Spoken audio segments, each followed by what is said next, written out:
I just pulled the radiator, which is about probably 10 times moving it in and out already.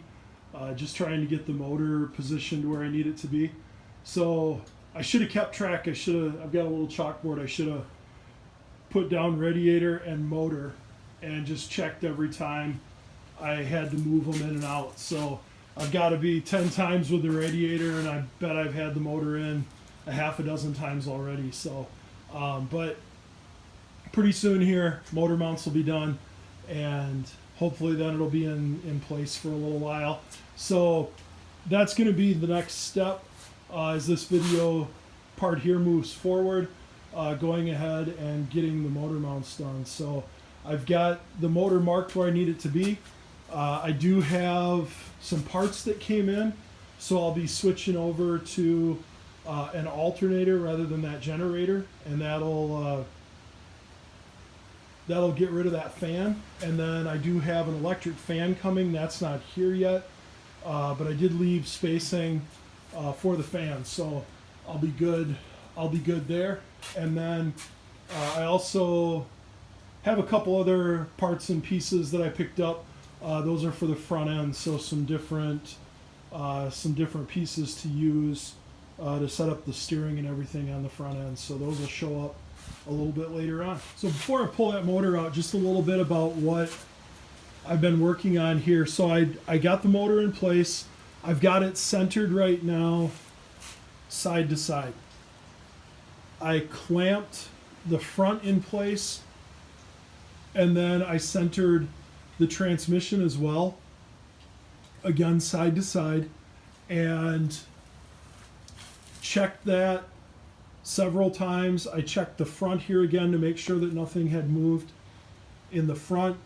I'm being way too careful with these measurements. I tapped a little bit with hammer and everything, and I've got it down to where I'm reading exactly the same front and back on my measuring point. So I know it doesn't need to be quite that precise, but I figured as long as I was here doing it, I might as well make it look as good as I could. So so then I know that this point right here on each side, I'm square. That's where I've been taking all of my measurements off of for frame rails and everything. You know, I started with using some of the holes that are in the frame. I checked those with the frame sides clamped together to make sure that they were exact. And then I went ahead and put my front cross member in. So I know that that's square, and I've double checked it with angle measurements and everything, and probably quadruple checked it at this point. So I know I'm good there. So what I did is I took a measurement off of the front of the cross member, and with this cross member I have in, I'm straight across here in the front. It's just angled in the back. So I measured from the front of the cross member to the center of the hole for the motor mount, and I did that both sides. Now these motor mount holes, they're an oval shape. They are not round, so that allows that motor to move around a little bit and to be able to move it, you know, as you get it into place. So right now what I've got is from the front of this back, I'm going to be at 14 3/8 inches, and then from the inside of the rail over to the center of that hole, I'm going to be at 1/2 inch. So once I pull the motor out, I'll go ahead and get those holes drilled, and then I'll put a center punch through and mark the holes on the bottom of the frame rail. And then I've got a longer drill bit I'll use to drill through the lower part of the frame rail. And then I'll show you what I've got planned for setting up the motor mounts. All right, I thought I'd show you guys real quick a little trick for drilling a hole like this. It seems simple, but it's not. So I've got the hole here where I need the hole from the motor mount, and when I drilled that hole through, I made sure that I was going straight down through. So I was drilling at an angle in relation to this surface here. So when I drill down through this bottom rail, I want that bolt as it goes through the motor mount to be straight up and down. I don't want it going through like this at an angle. So to drop this down in here, it can be kind of hard to drop a drill bit through there and get that hole started. So what I found works really well is I know that from my rail over, I was a 1/2 inch to the center of the hole here. So I set the square at a 1/2 inch and I hold that up. I drop my scribe through and I scribe a line there. So I've got that line scribed in. And then the next step is to take a punch like this, and it's just a tiny bit smaller than the hole. And by dropping it down in, I can slide that punch side to side and I can find my scribe line. Now I know I'm exactly in the center, and then it's just a matter of taking my square, holding it on here, and I can go ahead and slide down that scribe line.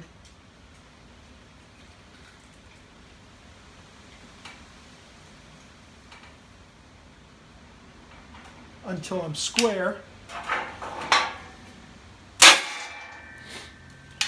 And then I've got it in the hole still. I'm going to go ahead and double check it, and that looks good.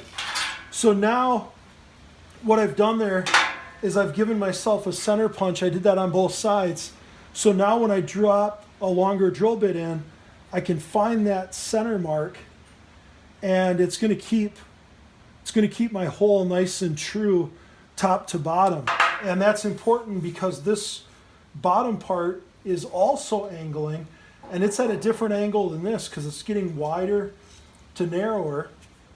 So it's a kind of a tricky hole to keep straight, but that way dropping that through and getting that scribe point in there will work to allow the next drill bit that I use a longer one to go in, and I'll have a nice straight hole. Hopefully that tip will help. Before I drilled the hole, I wanted to get a close-up shot of what I had going on there. So, excuse me, in this shot, you can see that scribe line that I have. So I was able to drop the punch down in, and you can move it back and forth across, and it's going to catch in that scribe line. And then I moved it down, checked it with my plumb, my level, and went ahead and put that center mark in. So I'll go ahead and do the drilling now.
All right, so I have the motor mounts down in place, and I just did a 2-inch OD tube, and I drilled down through that top rail, and then I had made that hole in the bottom rail. And I don't know if anybody caught it, but I did that wrong. And the reason for that is when I was doing my measuring and getting my angle set up, I had blocked up the front wheels. So the reason for that is my floor jack, or not my floor jack, my engine hoist, the arms of it will not roll underneath the axle. It's too low. So I had jacked the front of the axle up, and I had about 5 inches underneath each front tire. So when I did the measuring, my angle that I had was wrong, and luckily I caught that before I had my engine mounts in, otherwise they would have been tipped forward. So I went ahead and made my holes in the top, so I made a 2-inch hole on each side, and for that I used the plasma cutter, and I just made up a little puck type of thing. I took a piece of 1 3/4 and I welded a 1 3/4 OD washer on there, and then I clamped that right over the frame, and then that let me run the plasma torch right around the outside of it and gave me a nice clean cut. So I went ahead and dropped my pieces in, got them leveled and tack welded in place, and then I got very fortunate.